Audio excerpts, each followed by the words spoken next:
Hello, this is Dr. Grande. Today's question is, can I analyze the 2023 controversy involving mountaineers who climbed over a mortally wounded porter on K2?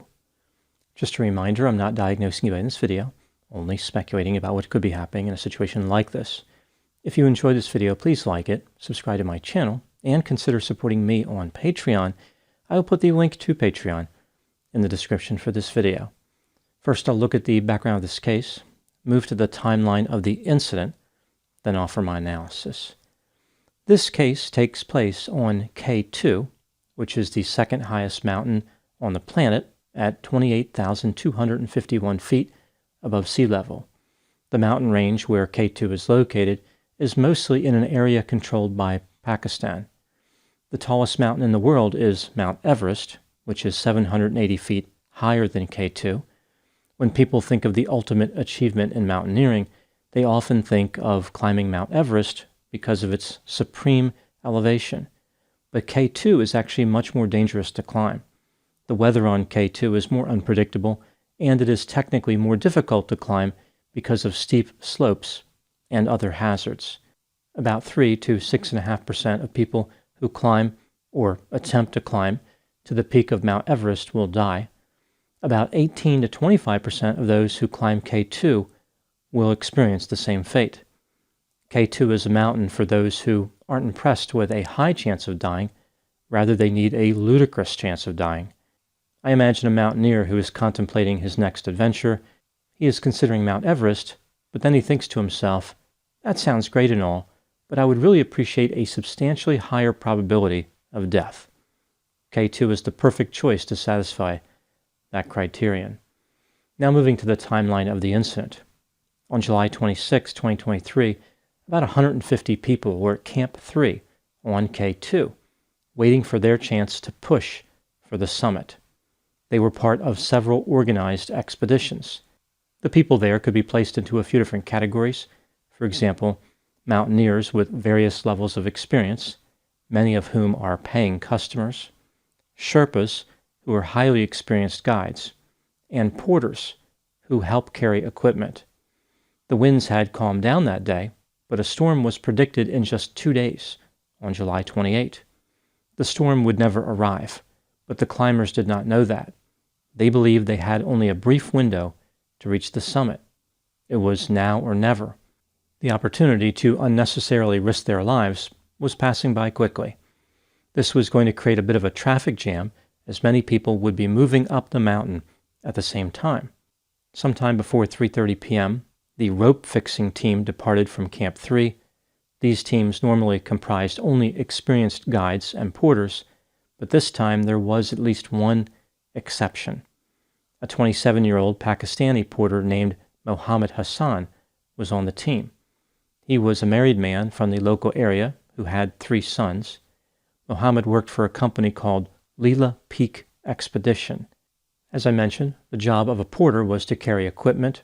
A porter is much different than a Sherpa. Porters typically operate at lower altitudes. They are less capable climbers, and they do not always carry proper equipment for climbing. Some porters are hired by the teams to deliver supplies to base camps at relatively low altitudes. Others are hired to work at higher altitudes, although usually no higher than 21,000 feet. On this expedition, Mohammed was functioning as a high-altitude porter for the first time in his life. This job paid a lot more money than delivering supplies to base camps. Mohammed was probably earning somewhere around $20 a day on this assignment, as opposed to his typical rate of about $3 a day. A few hours after the rope-fixing team departed Camp 3, other various mountaineers started their journey. One of these mountaineers was a well-known Norwegian climber named Kristin Haurla. She was accompanied by 2 people, her guide, Tenjen Sherpa, and a Brazilian photographer named Gabriel Tarso. The trio departed from Camp 3 at about 8 p.m. At 2 a.m., now on July 27, Kristin reached an ice cliff at about 27,000 feet. She had caught up with other climbers. At about 2:15 a.m., the porter, Mohammed Hassan, fell off the path right past a place called the Bottleneck. This is a 300-foot rock gully, which arguably represented the most dangerous part of the journey. He was hanging upside down on the side of the mountain, 15 feet below the path. He was twisted in a rope that was hanging between two ice anchors. Muhammad appeared to be incapacitated. It's not clear if he was hurt from the fall or something else happened to him. He may have experienced altitude sickness or some other medical condition. Muhammad was not wearing a down suit or gloves and did not have oxygen. These three items are considered necessary at that altitude. It was clear that Muhammad was in a bad situation. Kristen and her team decided to render aid. They attempted to pull Muhammad up onto the path. Moving him involved a lot of dangerous work, and the rescue operation was blocking the way of other climbers. Those climbers were in a tough spot as far as safety. They were in an area where falling ice and snow was much more likely to be a factor. It was not the best place to stop on the mountain. At about 3:45 a.m., an hour and a half into the rescue effort, there was a small avalanche where the rope-fixing team was. Again, this team was forward on the path, closer to the peak. After the avalanche, some of the climbers that were stuck behind the rescue effort gave up and went down the mountain. Others waited for their chance to move past the injured porter. At this point, Kristen and Tenjen decided to leave the rescue effort and check on the rope-fixing team. They were concerned about the effects of the avalanche. As they went ahead on the path, Gabriel, the photographer, stayed behind and continued to assist in the rescue. Kristen made contact with the team and discovered they were uninjured. She asked a few Sherpas if they were turning around and going down the mountain. They said yes. Kristen understood this to mean that the Sherpas were going to help Mohammed Hassan. Kristen and Tenjen pressed forward toward the peak because returning to the area of the rescue would make it more dangerous for everyone. As this was happening, Gabriel, the photographer, and two others, a porter and a Sherpa, managed to pull Mohammed onto the path. By this point, Mohammed was in pretty bad shape. He was not able to move or talk. Now that Mohammed was on the path, many of the climbers who had been waiting continued up the mountain. They climbed right by the injured porter. Many of them could see that he was in agony as they stepped over him. He was trying to reach out and grab people as they shuffled by. Gabriel had been sharing his oxygen with Mohammed, but he was running out. He had an extra bottle of oxygen, but it was with his Sherpa, who was part of the rope-fixing team. Gabriel left Mohammed in order to get the oxygen. He caught up with Kristen and Tenjen and told them that Mohammed was alive, but not in good condition. Many climbers made it to the summit that day, including Kristen and Tenjen. The pair broke a record. They climbed the world's 14 tallest mountains in just 92 days. As Kristen made her way down the mountain, she passed by Mohammed. By this point, he was dead. After a video of climbers stepping over Mohammed was released on social media, there was a substantial amount of outrage. Kristen was not one of the mountaineers who climbed over the injured porter, but she was criticized just the same. Among the critics were experienced mountaineers. They were appalled that the porter was not taken down the mountain. They accused the K2 climbers of being cold and callous. They claimed that the climbers abandoned the porter and suggested if a Western climber had been injured, he or she would have been rescued. Now moving to my analysis. Here are my thoughts on a few areas that stood out to me in this case. Item number 1, Mohammed Hassan should have never been at the higher elevation on K2. He did not have the experience or the equipment for that type of work. He was originally assigned to a group of Russian climbers, but then was tasked with helping the rope-fixing team.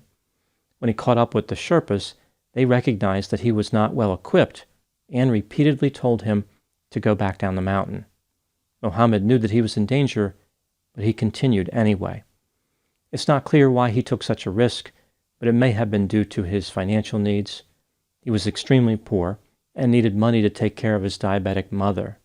It's worth noting that there were other porters who were also poorly equipped. Some of them refused to go up the mountain. They were not willing to take such a substantial risk, even for a lot of money. Item number 2, one complicating factor in this case is how no one was in charge of all the mountaineers and guides. The mountain was overcrowded, so any rescue effort would have involved moving a lot of people out of the way. No single individual had the authority or seized the authority to tell everybody from all the expeditions that they were not going to reach the summit that day. Instead, they would either be going back down the mountain or directly assisting with the rescue effort. If someone had stepped up and given these orders, they may have been ignored. Many of the mountaineers paid a substantial amount of money for the chance at reaching the summit, and they believed this was their one chance to do it. It's important to note that even though the video of the mountaineers climbing past the injured porter makes them seem callous, it is possible that the lack of organization contributed to a misinterpretation of the circumstances. Maybe the climbers believed that they needed to get past the porter in order to give rescuers a clear route to carry him down the mountain. They may have believed that climbing over him was actually necessary for his survival. Item number 3, the commercialization of climbing a mountain like K2 may have contributed to this incident. For example, years ago, members of a climbing team would have had a great deal of loyalty to one another. They would have known each other fairly well and felt personally responsible for each other's safety. In recent times, mountaineers on these paid expeditions do not necessarily know each other. They are simply people who bought a ticket to climb up a mountain, rather than climbers that have developed long-lasting and deep relationships. They may be more likely to look upon an injured porter as someone they could ignore as opposed to a wounded human being who they are responsible for rescuing. Item number 4. After successfully reaching the summit and returning to base camp, a few of the mountaineers celebrated.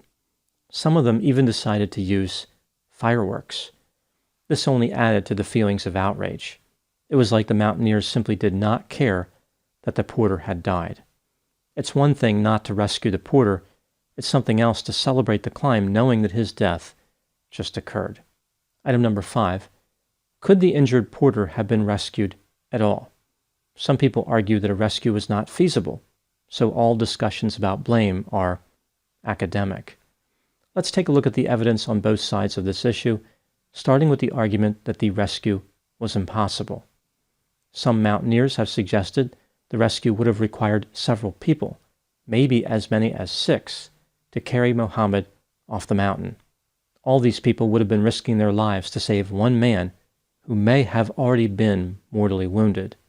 Many Sherpas were on the mountain. Just like the expedition customers, they climbed right by the injured porter. They didn't attempt to rescue him either. Nobody would know better than the Sherpas what would be possible or impossible as far as a rescue.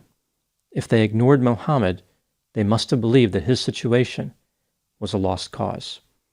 Muhammad's employer told the media that 2 climbers tried their hardest to bring Muhammad down the mountain, but they couldn't do it. The employer even offered money to other porters to retrieve the body, but everyone said it was impossible to bring him down. His body was positioned higher than other climbers whose bodies have been designated as not recoverable. Moving to the factors supporting the idea that a rescue would have been possible, in June of 2023, a Sherpa rescued a Malaysian climber on Mount Everest at an elevation of 27,200 feet. This is higher than where the injured porter was stranded on K2. In 2007, a mountaineer rescued a climber who was left for dead at 27,000 feet on Mount Everest. In 1953, 6 American climbers brought an injured colleague down K2 from an elevation of 25,000 feet. Now, this is 2,000 feet lower than the elevation in this case, but the group did not benefit from the advanced technology available in 2023. Unfortunately, the injured man died, but the group still managed to bring him down.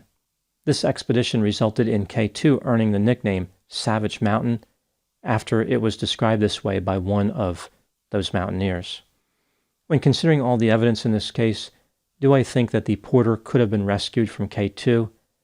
Technically speaking, he probably could have. Practically speaking, I doubt it was possible under the circumstances. Now moving to my final thoughts. I think the problem many people struggle with in this case isn't the porter's death, but rather how there was no obvious rescue effort. It is unsatisfying to hear people talk about how a rescue was impossible. I think people would have rather seen an attempt to rescue the porter, even if that attempt failed. Something to prove that the Mountaineers were not as callous as the video of them climbing over the porter made them seem. I think the lesson learned in this case is really about the importance of making an effort. If every mountaineer had abandoned any attempt to reach the summit and focused their efforts on saving the porter, I think the public would have been satisfied. Not trying at all, however, was unacceptable. Those are my thoughts on the K2 disaster of 2023. Please put any opinions and thoughts in the comments section. They always generate an interesting dialogue. As always, I hope you found my analysis of this topic to be informative. Thanks for watching.